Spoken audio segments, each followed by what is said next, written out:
माननीय सभापति महोदय, 3 घंटे वित्त मंत्री जी ने बजट पढ़ा और हर कोई सदस्य इस उम्मीद में बैठा था कि अब कुछ ना कुछ उनके लिए घोषणा होगी, उनके सेक्टर को मिलेगा, इस राजस्थान को नया कुछ मिलेगा।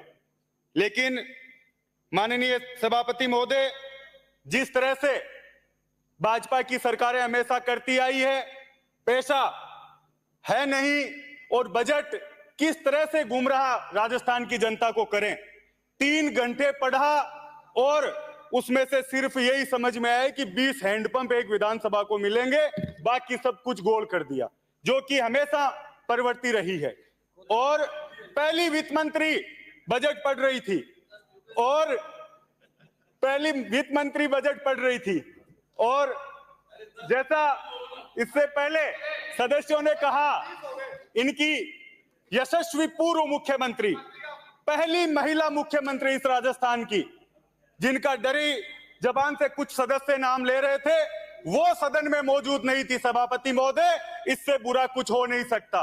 और मेरे से पूर्व सदस्य ने कहा कि कबीरा का एक दोहा पढ़ा कि 2 पार्टों के बीच में जो आ गया वो बचा नहीं, लेकिन आपके तो पार्ट 3-3 हो रहे हैं। आप जरूर बच के रहना, किसी पार्ट के नीचे आप लोग नहीं आ जाएं। सभापति महोदय, इस बजट में सिर्फ मोदी जी और भजनलाल जी, इन 2 शब्दों के अलावा मुझे लगता है कि कुछ भी इस राजस्थान की जनता के लिए नहीं था। माननीय सभापति महोदय,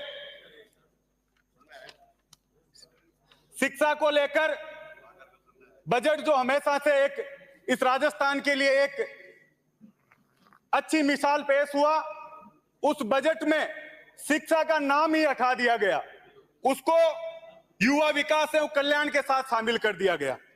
1 लाख नौकरियों की घोषणा आप लोगों ने की और उसमें से कोई वर्गीकरण इस राजस्थान की जनता के सामने इस सदन में आपने नहीं रखा। आपने ये नहीं बताया कि इन 1 लाख नौकरियों में आप संविदा पे देंगे, नरेगा में लगाएंगे, शिक्षा विभाग में लगाएंगे, चिकित्सा में लगाएंगे। ये उसी तरीके की घोषणा है जैसी मोदी जी ने 15 लाख रुपए की घोषणा लोगों के लिए की थी। तो ये इस तरीके की एक जो चाल चरित्र भारतीय जनता पार्टी का रहा है कि गुमराह जनता को कर दो, 1 लाख नौकरियां देंगे, उसका वर्गीकरण भी तो बताते, किस विभाग में देंगे, अब देंगे, कब देंगे। और सभापति महोदय, आपके माध्यम से मैं इस राजस्थान की जनता के लिए एक भीख मांगना चाहूंगा कि ऐसे शिक्षा मंत्री जो कैसे बयान बनने के बाद उनके आ रहे हैं, कभी कह रहे हैं उल्टा लटका दूंगा, कभी डीएनए टेस्ट करा रहे हैं, कभी किसी के पिताजी का पता मांग रहे हैं और अकबर का नाना कौन था, ऐसे ऐसे शब्द आने के बाद उन्होंने आप राजस्थान की जनता के सामने रखे हैं। इस राजस्थान की जनता का, इन बच्चों के भविष्य को आप सुरक्षित करें। एक अलग डिपार्टमेंट आप मदन दिलावर जी के लिए बना दें ताकि वो बयान देते रहें और आप उनका पक्ष लेते रहें। जिस तरीके से आदिवासियों के लिए उनके शब्द थे, माननीय सभापति महोदय, इससे पहले कोई भी शिक्षा मंत्री इस तरीके के बयान नहीं देखे गया। आपने आ रहा हूं और सभापति महोदय, इससे पहले बयान अभी सदस्य बोल रहे थे और मुख्यमंत्री जी ने भी कहा हमने गैंगस्टर एक्ट बना दिया, टास्क फोर्स बना दी, हमने 100 लोग गिरफ्तार कर लिए। सभापति महोदय, मछलियां पकड़ी अब तक, हम ये कह रहे हैं कि हम भी शामिल है तो गिरफ्तार करो। सिर्फ नारे और भाषणों से, जिस वजह से आप लोग सत्ता में आए हो, जो पेपर लीक के मामले में आप लोग मुद्दा बनाकर सत्ता में आए हो, आपने प्रदीप पाराशर को पकड़ा है, लेकिन उसको नौकरी पे, उस जगह ड्यूटी पे देने वाला कौन था? और मुझे पता है कि वहां तक आपकी जांच नहीं जाएगी, क्योंकि आरएलडी केंद्र में आपके साथ सत्ता में आपकी भागीदार हैं। तो सभापति महोदय, न्याय जो वादे आप लोग करके आए हो, जो लोग नारे आप लोग देकर आए हो, उन पर भारतीय जनता पार्टी काम करे। सभापति महोदय,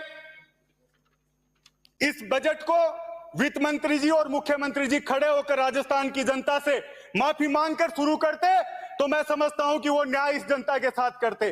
50 साल में पहली बार सभापति महोदय, जो बिजली की स्थिति रही, 20-20 घंटे गांव में कटौती और 4 घंटे भी जो बिजली आ रही थी उसमें वोल्टेज नहीं थे। तो जिस तरीके की व्यवस्था आपने दी, बिजली में आप पूर्णतया फेल। किसी सरकार के खिलाफ आंदोलन बनने में 1-2 साल लगते हैं, पहले महीने में लोग आपके खिलाफ आ गए। पानी बिजली को लेकर जो स्थिति आप लोगों की रही, वो राजस्थान की जनता ने आपको लोकसभा में उसका उत्तर दिया।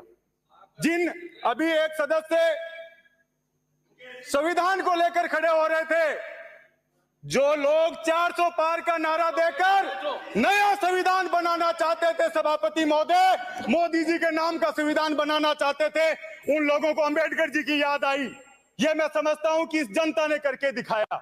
और जो 400 पार नया संविधान जो नारा दे रहे थे सभापति महोदय, उनके कान के पास से निकलिए, केवल पार हुए, 400 पार नहीं हो पाए।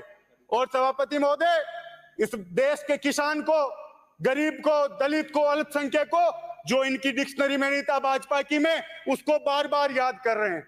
इस बजट में कम से कम बाबा साहब अंबेडकर का नाम तो लिया दिया कुमारी जी ने। इससे पहले तो आप लोग भूल ही गए थे कि बाबा साहब ने तो संविधान बनाया ही नहीं, मोदी जी ने संविधान बनाया है। तो यह स्थिति सभापति आप लोगों की है। जेजेएम जो योजना है, प्रधानमंत्री जी, हर घर नल। पूरा हो गया आपका समय नहीं हुआ सभापति महोदय, 2 मिनट बच रहे, मैं लगा के पढ़ रहा हूँ आगे। पूरा हो गया, मेरा 2 मिनट बच रहे हैं, मैं 7 मिनट 5 ही मिनट हुए। सभापति महोदय, जो नल, हर घर नल की जो योजना आप लेकर आए, उसमें एक भी गांव में आपका पानी नहीं पहुंचा है। श्री उदयलाल डंगी,